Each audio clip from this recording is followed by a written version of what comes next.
I'm ovulating, Varun. अरे पर शाम को घर पे फंक्शन है, तुम्हें अक्ल होनी चाहिए यार.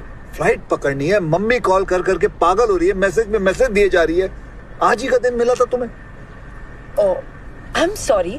मैं ना अपनी ओवरीज को समझा देती हूँ कि फैमिली फंक्शंस के दिन एग्स न रिलीज किया करें. जब मर्जी करे, पर तुम मुझसे क्यों मेहनत करवाने लगती हो? సో మీరు కూడా ప్రెగ్నెన్సీ ఇలా క్యాలెండర్ ఫర్టైల్ పీరియడ్ చూసుకొని ప్రయత్నిస్తున్నారా? సో అది కరెక్ట్ అయినా? సో నేను doctor Chandana Lakkireddy from Eesha IVF. మేము కపుల్స్ తో రొటీన్ గా హిస్టరీ తీసుకుంటున్నప్పుడు కొందరు హస్బెండ్స్, ఇన్ఫాక్ట్ నిన్న కూడా ఒక కపుల్ వచ్చారు. హస్బెండ్, మేడం నేను మీతో సపరేట్ గా మాట్లాడొచ్చా అని. ఆయన చెప్పిన విషయం ఏమిటంటే, ఇలా క్యాలెండర్ మెథడ్ పెట్టుకుని ఓవ్యులేషన్ కిట్స్ చూసుకుంటూ అదే టైం కి ఇంటర్ కోర్స్ చేయాలి ప్రెగ్నెన్సీ గురించి అంటే ఆయనకు out of that stress, ejaculation, erection problems అనేవి వస్తున్నాయి. సో మనకి ఇలా ఫర్టైల్ టైం గురించి చాలా కాన్షియస్ గా ఉండడం అనేది చాలా తప్పు. సో ఇప్పుడు నేచర్ హాస్ మేడ్ థింగ్స్ ఎలా అంటే, ఎగ్ రిలీజ్ అయ్యాక ఒక రోజే ఉన్న ఫర్మ్ అనేది 2 to 3 days ఉంటది. కాబట్టి మనకి ఆ ఫర్టైల్ విండోకి ఫ్యూ డేస్ ముందు గానీ ఒక 1 to 2 days తర్వాత చేసినా కూడా there is a good chance. Most of the time ఇదే